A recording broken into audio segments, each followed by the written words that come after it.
So I'll tell a little bit about the background of the rainforest for a moment. STC does an annual Creative Awards event every year, and our keynote speaker this past year was Chris Gallagher.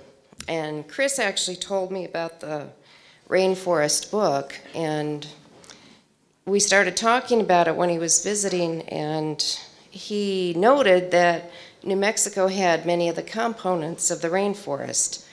And I agreed with that. I said, well, we're taking baby steps for sure, but we have many of those factors present here, as exemplified by all of you in this room. So what we want to do with our panel today is really tell you a little bit about how the University of New Mexico is fostering a rainforest. And the example will be IntelliCyt Corporation. So let me introduce the panel members and tell you a little bit about IntelliCyt, and then I'll ask some questions of our panel to draw out aspects of how this is a part of our ecosystem that's developing here in New Mexico. Terry Dunlay is on the end. Terry is the president and CEO of IntelliCyt, which is a life science company located here that sells cell-based screening solutions consisting of instrumentation, software, and consumable reagents. He's an experienced life science entrepreneur with over 20 years of experience in technology commercialization. Prior to founding IntelliCyt, he was the co-founder of Cellomics, where he invented and commercialized the company's cell-based screening instrumentation and informatics products. Prior to Cellomics, Terry was founder and CEO of Biological Detection, Inc., a bioimaging software company, and earlier was vice president of Biological Detection Systems, Inc., a bioimaging systems, software, and reagents company. Terry has a bachelor's and master's in electrical engineering. He holds numerous patents in the area of cell-based screening instrumentation and informatics. Several speakers today have talked about the place of New Mexico, and Terry is a really good example of the kind of person we're able to attract to the state because of the environment here, because of the place, and he's contributing a great deal. Our next panel member is Michael Schafer, sitting in the middle. Michael is with New Mexico Community Capital. He currently directs the venture capital investment activities of NMCC, which has a fund that's focused on healthcare, energy, water, food in New Mexico. Since 1984, Michael's been involved in the formation and management of 5 technology companies and 4 private equity firms with over $450 million in management. He has been with numerous venture funds in the past, including Tullis Dickerson, which was one of the first funds in New Mexico to receive an investment from the State Investment Council. As an early stage investor, Michael's been the first institutional venture investor in the majority of his investments, and he serves on the board of 20 boards. His experience includes work with universities in technology, transferring technology from Baylor, from the University of Texas, from the University of Texas Health Sciences Center, MD Anderson Cancer Center, Purdue, and the University of Oklahoma. Additionally, he served as Vice President of Business Development of Sun Farm Corp., the first institutionally backed, publicly held virtual drug development firm. His consulting clients, in addition, have been numerous. He's been a very successful investor and entrepreneur, and he's another good example of someone we're able to attract to New Mexico. Finally, Dr. Larry Sklar is on the end. And Larry is a professor of pathology. He has many titles at the University of New Mexico, the Health Sciences Center. Excuse me. He was honored in 2011 as the STC.UNM Innovation Fellow for his work as an innovator here. During the time at UNM, he's disclosed more than 50 technologies, received 20 patents and copyrights, and we have licensed 11 different licenses in place for his technologies, and he's been involved with 2 different startup companies. Larry's the head of the UNM Center for Molecular Discovery, and what's special about that center is that researchers are simultaneously creating improvements to the HyperCyt instrument, which you're going to hear more about in the IntelliCyt story, as it is being used to discover new compounds and new uses for existing compounds. With the aid of the HyperCyt technology, researchers in the group are studying how transporter molecules in cancer cells protect those cells from chemotherapy drugs, and how a similar process centered around quorum sensing in a strain of staph bacteria makes it resistant to antibiotics. The researchers test the target molecules in the center's small molecule library to find compounds that can be used to solve these biological conundrums. Larry might tell you that collaboration has been an important part of his innovation process, and that's true. But his successful collaboration requires leadership, and his leadership has been very important to his successful collaborations. Through his dedication to the mission of finding compounds that can be used and repurposed for drug discovery, he's created a team of fellow scientists who are committed to the mission.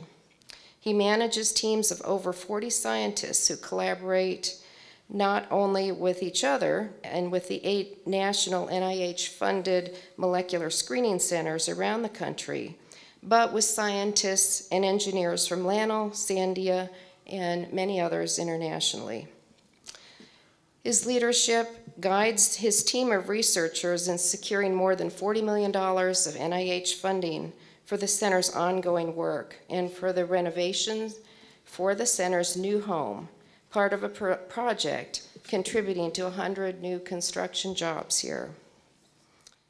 Larry's leadership has been recognized locally and nationally. He's the recipient of the 2009 Technology Excellence Achievement Award from the New Mexico Technology Council.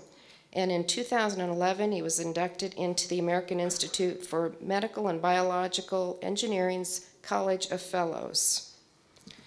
It's a long introduction for a very distinguished scientist at the University of New Mexico. Okay, let's talk about IntelliCyt.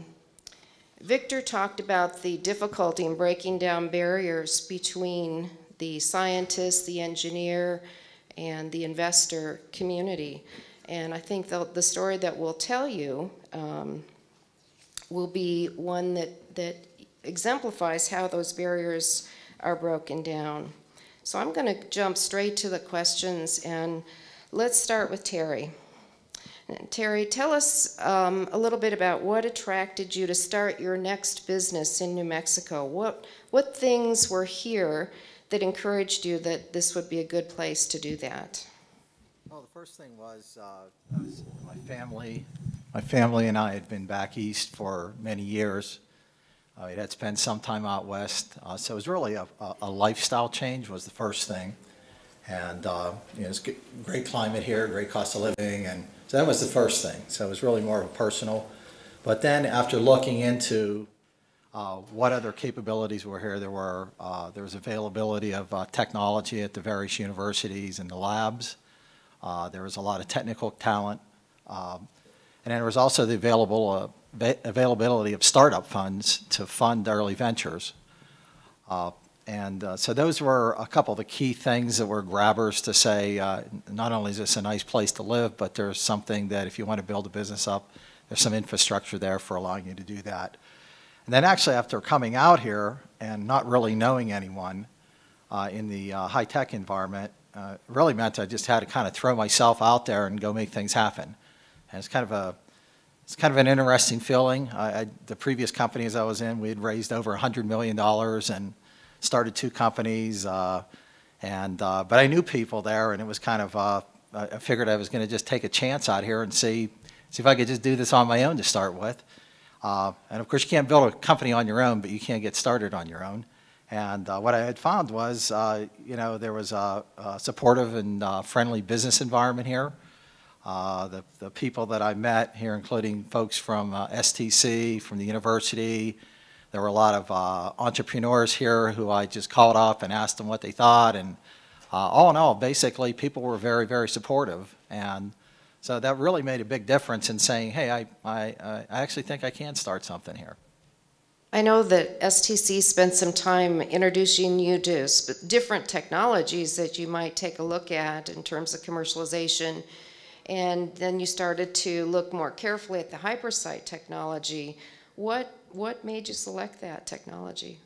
Yeah, well, you're right. I mean, when I first came out, I was looking at technologies from the university, Los Alamos, Sandia. And then I came across the HyperCyt technology, dug into that a bit more, and a key couple things on that were it was a good fit with my background. The previous companies that I was in, it was a diagnostic company, and there was another company that did kind of life science tools, and all of that was built around doing cell analysis and applying the analysis of cells to different problems in drug discovery and life science research, as well as in diagnostics. And when I saw the technology, and then I met Larry and Larry Sklar, and then Bruce Edwards, who were the inventors of the technology, we really we hit it off, and so there's a good kind of personally, we hit it off with each other. I didn't know Larry, I didn't know Bruce, but the guys that I had founded my previous two companies with in Pittsburgh did know Larry and Bruce, and so there was another connection there. And it was kind of the similar framework. My background's in engineering. Larry's background is in chemistry and biology, and it was a very similar makeup that I had at my last company. And so getting those diverse disciplines to work together well is something that's typically hard to do, but it's absolutely critical to make companies succeed, at least in our area. So a couple of the other things that attracted me with the HyperCyt technology was there was a strong intellectual property position.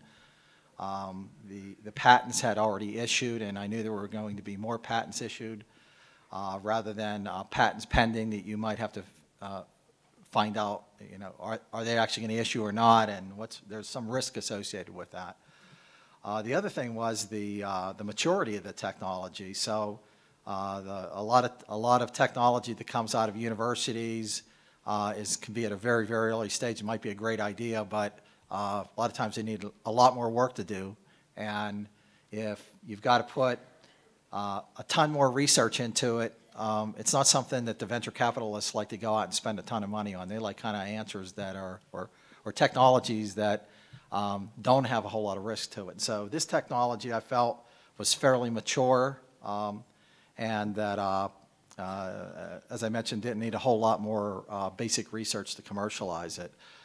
The other key thing was Larry's group had just gotten a $10 million NIH grant just before I got here. So I looked at that and said, if I were to start a company around this, there was still going to be ongoing research onto this technology that I didn't have to go spend my money on or go out and get venture capital money, that some of that research that was going to continue on would be stuff that could actually help build the technology up as I was building the technology up commercially.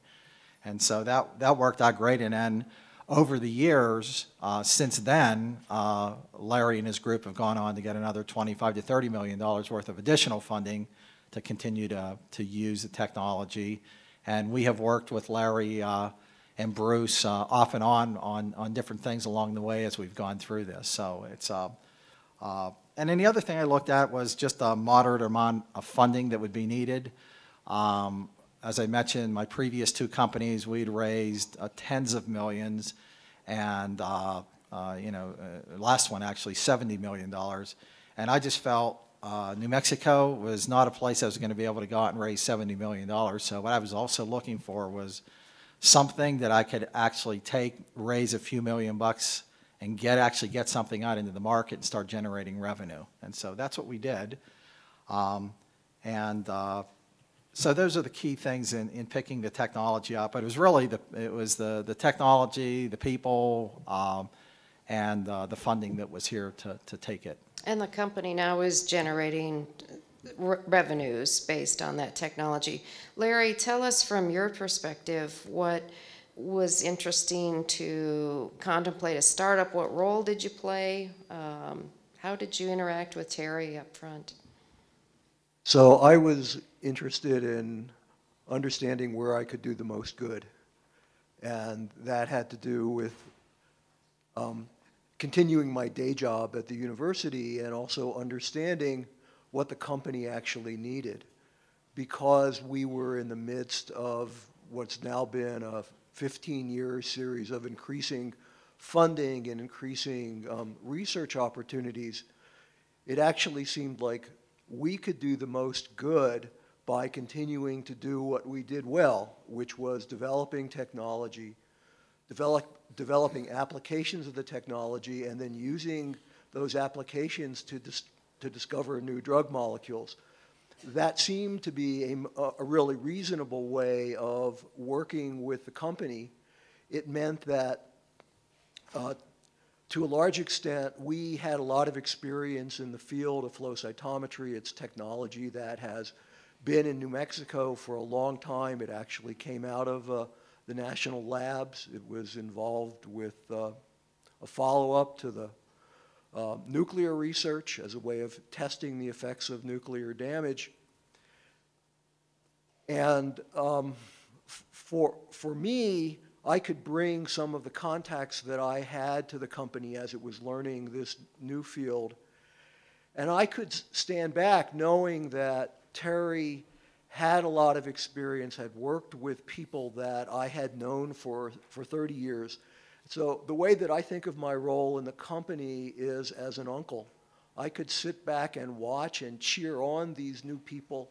The most fun for me actually was going to the annual Christmas parties and finding out what people were doing without monitoring it every day. On the other hand, Bruce Edwards took a hands-on role and was involved with development of some software and actually working with the product as it was being developed.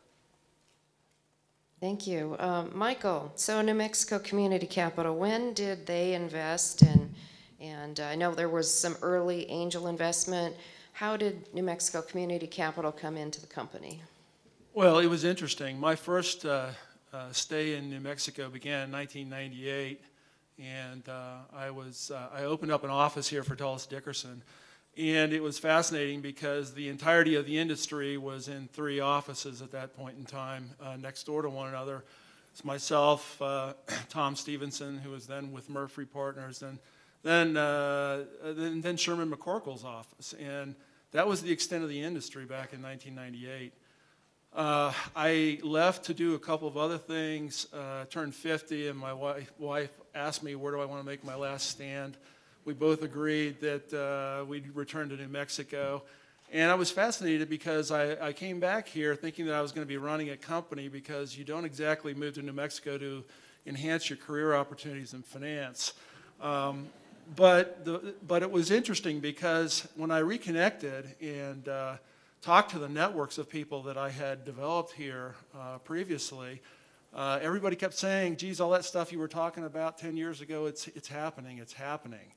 And I found that really fascinating because, it's nothing like an overnight success that takes 10 or 15 years to happen. I came back in 2009 as part of my networking into the community. As I went back to all the VC funds that I knew. I talked to them about their children, their portfolio companies. I talked to them about their problem children specifically. And through Verge Partners here and Tom Stevenson, I got to meet Terry. Part of the reason Verge wanted me to talk with Terry was the fact that I had helped found the 3rd fund in the nation back in 1985 that focused on early stage medical technology. And so I happen to have almost 30 years of experience in the area, and they thought it would be important for somebody with that set of background and the assets that I have to be aware of what Terry was doing. Long story short, I met with Terry, I listened to what the company was all about, and I immediately got sick to my stomach because he had some very interesting issues that were brewing at the board level. I don't think he was fully aware, although it was painful for him. He had some early investors in this company that had no domain experience and, quite frankly, had expectations that no life science company could meet. And you could see the fork in the road coming very, very quickly, where you were going to have probably some experienced internet investors force a management change at the company, and for somebody who knew what it took to grow life science companies, I was convinced that Terry was the right guy, and there was going to be an issue. I was asked to join the board as an outside member before New Mexico Community Capital ever made an investment, and I joined the board to try to get in the middle of this fracas that was about to break out, and frankly, I did. And what my contribution was early was to engineer a buyout of those investors, and not only engineer a buyout of those investors, but to invest New Mexico Community Capital's money in the company, but also to help bring an investor who had never done a deal in the state to New Mexico. And we redid that financing, and I can honestly say that this company has never looked back after bumping along because of the issues that were unrelated to the company specifically, but related to the egos of board members and other investors. We eliminated that problem, and this company is a star. It's thriving in an area that is incredibly important to drug development, and I'm very excited to be a part of it. Thank you. So, Terry, how did you finance the company along the way, and what do you see as, I guess, some advantages or disadvantages in New Mexico for financing companies? I'd say at the very earliest stages, you really need to go local with your funding. And it turns out here in New Mexico, there's a number of options for that, and are even better today than I think they were 5 years ago. So there's guys like New Mexico Community Capital, the Verge Fund, there's an active angel group here. And then the other thing it's actually been huge is the state has actually been able to attract out-of-state venture capital firms to come to the state to set up an office and be a limited partner in those funds. So that's really been a big boost for the state, and certainly was a boost for us. As part of that deal, there was a group called Village Ventures who was actually out of New York, who the state attracted and became an LP in. They were an investor in our company. And then lastly, we actually had a company out of St. Louis that actually is not supported by the state here, but they saw what was going on here, liked the company, and saw that we had a pretty good set of initial investors, and they went and invested their money on the last round as well.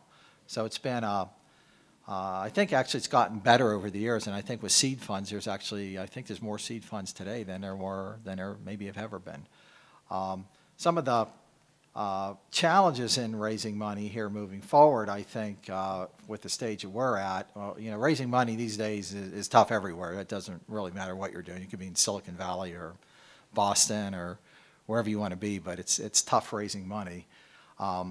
And New Mexico is no different. We have a very small life sciences ecosystem here, so there's not a whole lot to tap off of from that point of view.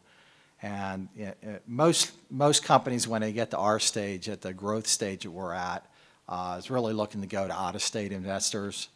And so we're in the process of raising another round right now. The current investors are going to be supportive who are local. But we're going to continue to look out of state to bring out of state investment into the company. So, Larry, you're a university faculty member, and I know we have a number of faculty in the audience here. Why should faculty get involved with startup companies? What's been the benefit to you on the academic side as well as seeing your technology move out into the marketplace? So I think that most of us in the academic areas think of our job descriptions including innovation and discovery. And what I mean by innovation is the development of new technologies and approaches that allow us to ask new questions.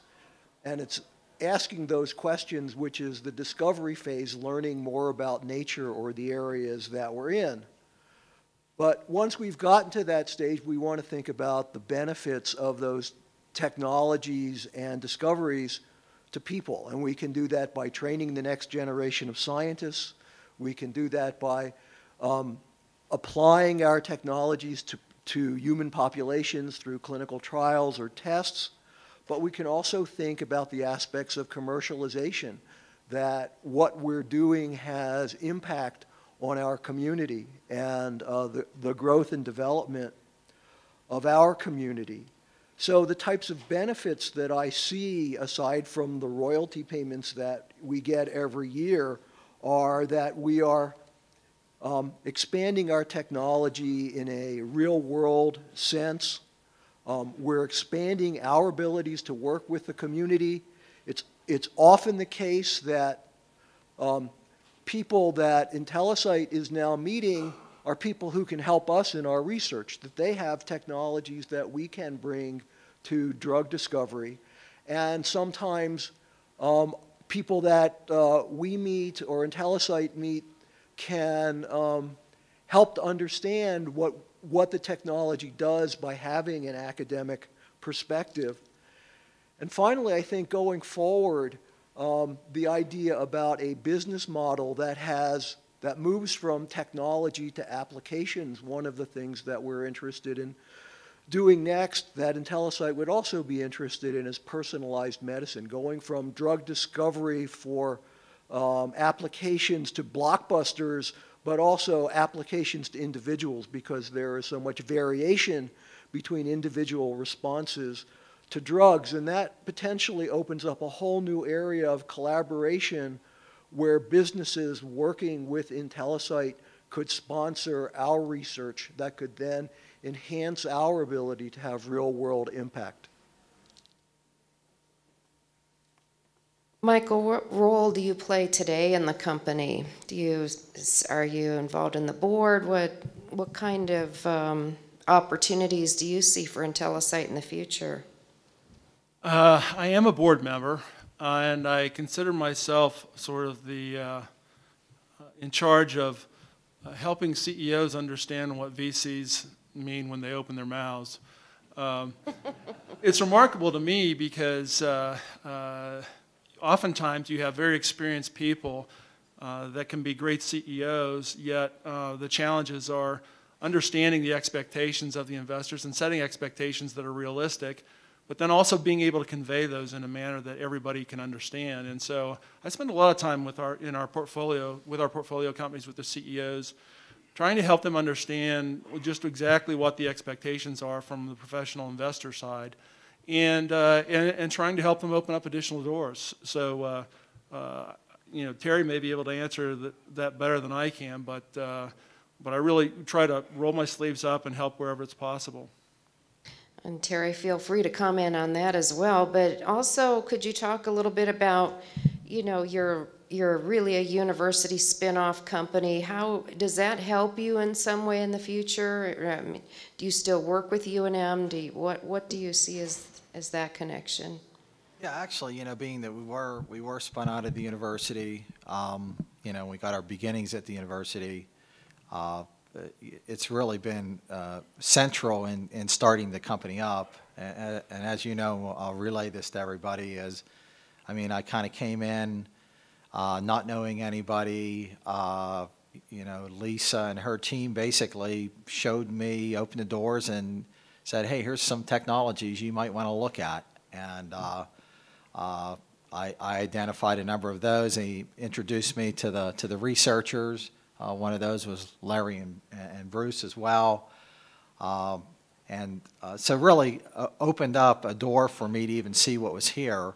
And then there was also a mechanism after I got things going and I identified something that I wanted. They actually had an incubator space that I could set my first office up, which was nice because my office was Satellite Coffee or Starbucks or my kitchen, and at some point in time you get tired of drinking coffee. And so I had a place to go to and hang my hat up, and that actually made a big difference, and did that for a little while. And then while I was there as well, anytime a new investor or investors were coming by talking to the university, asking about technologies, Lisa would always point them my way and say, hey, you got to go talk to this guy over here. He's got this company going. And I honestly, I wasn't even looking for venture capital money at that point in time. Based on my last experience, I actually wanted to take a break from venture capitalists for a while. And I thought New Mexico would be a good place to do that, but they find you no matter where you go. And but anyway, Lisa did that and introduced me to a number of VCs who just happened to be popping through town. And those guys invested in the company, and actually, in one case, an advisor to the investors who were looking at the investment for them is a guy who I've gotten to know very well, and he's on my board now. And that's where we first met at, was way back in those early discussions. So, and in addition to that, there's just some great ongoing relationships that we have, with Larry and Bruce, and, we've gotten to know his staff as well. And so we really kind of tap into the scientific expertise that the university has. We've done some joint in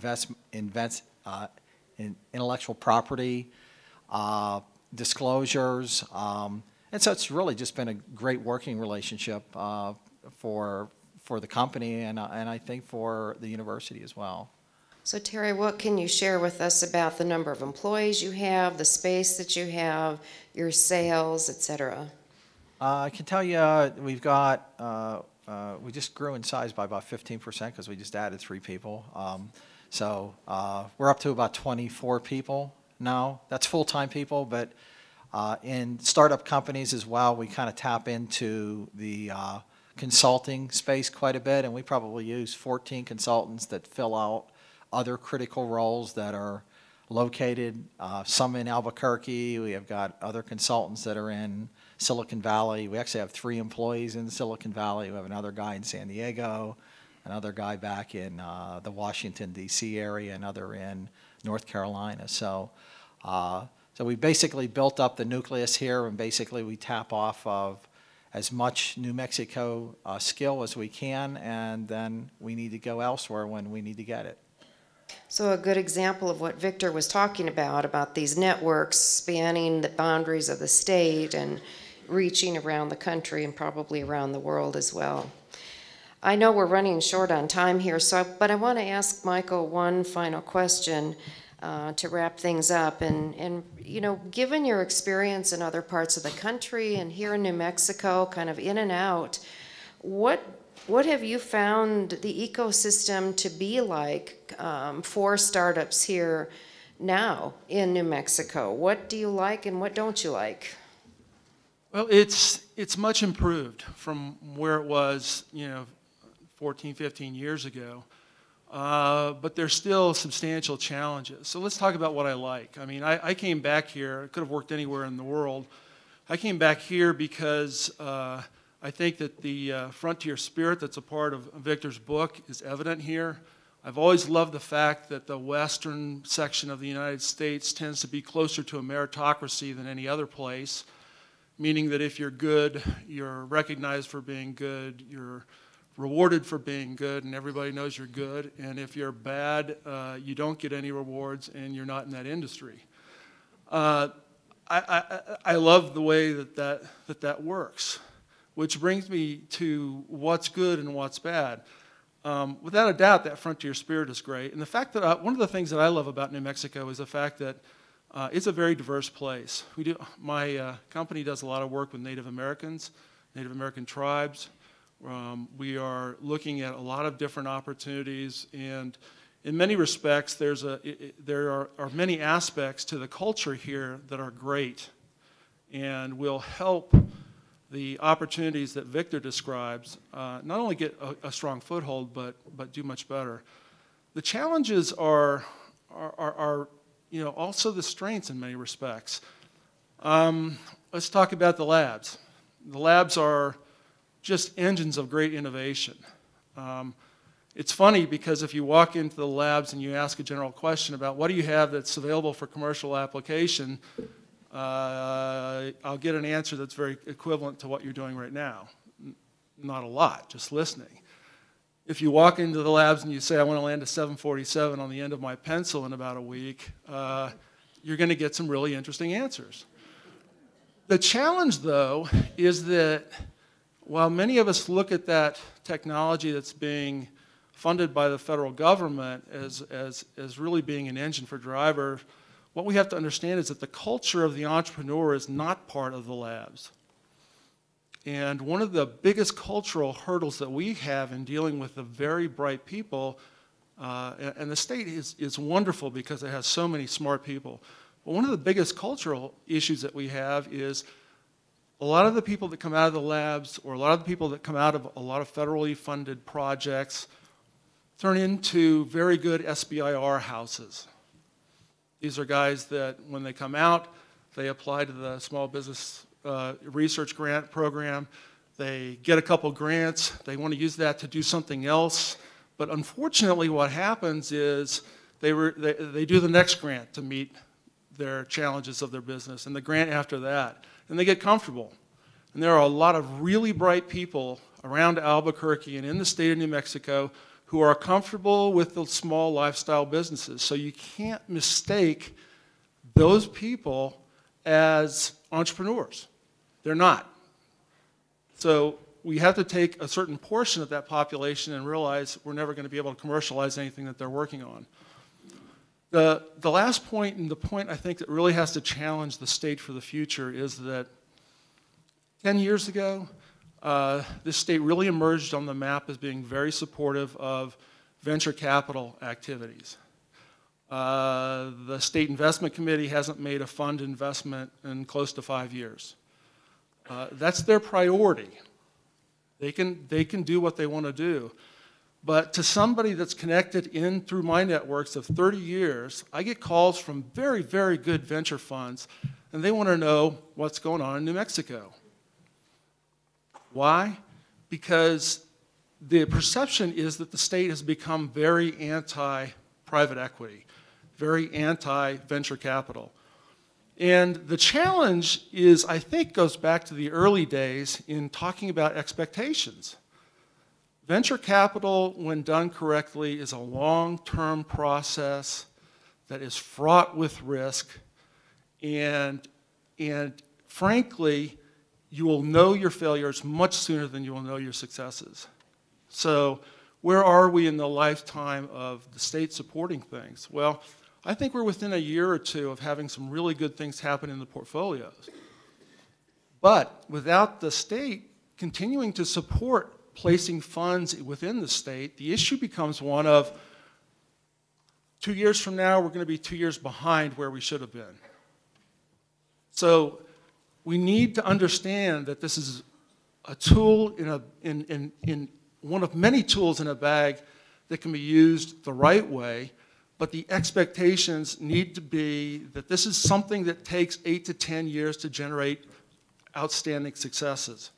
We are almost there. As a veteran of this state and its venture capital system for 14 years, we are almost there.